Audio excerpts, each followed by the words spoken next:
एक बूढ़ी औरत थी। उसका नाम गौरी था। वह बेहद गरीब थी और जीवन यापन के लिए दूसरों के घरों में काम करती थी।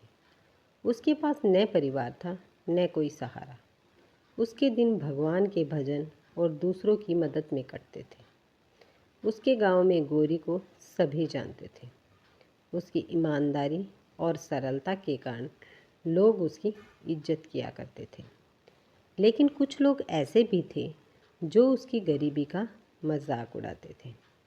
गांव के एक धनवान व्यापारी की पत्नी सुमन अक्सर गौरी को ताने मारती और उसे अपमानित भी करती। तुम्हारी इस गरीबी से क्या मिलेगा?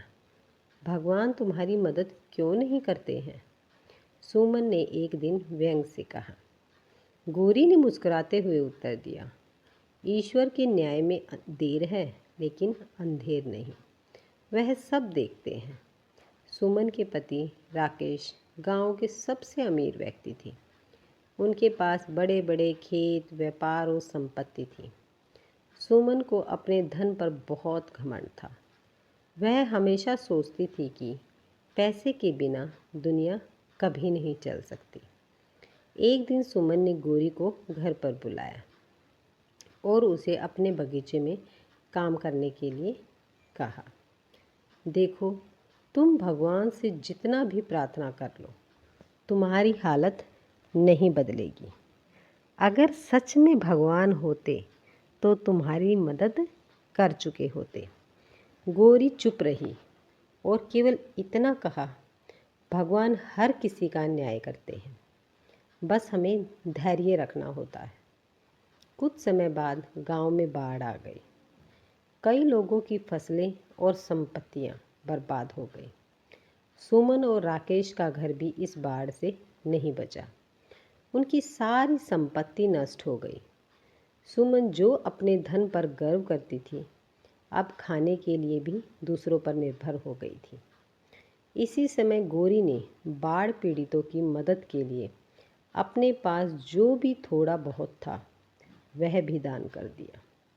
सुमन ने देखा कि जिस बूढ़ी औरत का वह हमेशा मजाक उड़ाती थी, वह अब दूसरों की मदद कर रही है।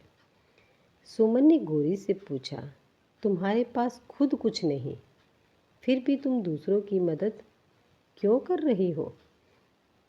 गौरी ने उत्तर दिया, ईश्वर ने मुझे सिखाया है कि असली संपत्ति दया, करुणा और मानवता है। धन और संपत्ति नष्ट हो सकती है, लेकिन सच्चे कर्म कभी व्यर्थ नहीं जाते। सुमन को अपनी गलती का एहसास हुआ। उसने गौरी से माफ़ी मांगी और खुद भी दूसरों की मदद करने का निर्णय कर लिया। यह कहानी हमें सिखाती है कि ईश्वर का न्याय अटल है। वह हमेशा सच्चाई और अच्छे कर्मों का साथ देते हैं। गरीबी और अमीरी केवल समय की बातें हैं, लेकिन दया और मानवता से बड़ा कोई धन नहीं है। धैर्य और विश्वास रखने वालों को ईश्वर कभी निराश नहीं करते। अगर आपको ये वीडियो पसंद आई है तो वीडियो को लाइक, शेयर और सब्सक्राइब करना ना भूलें।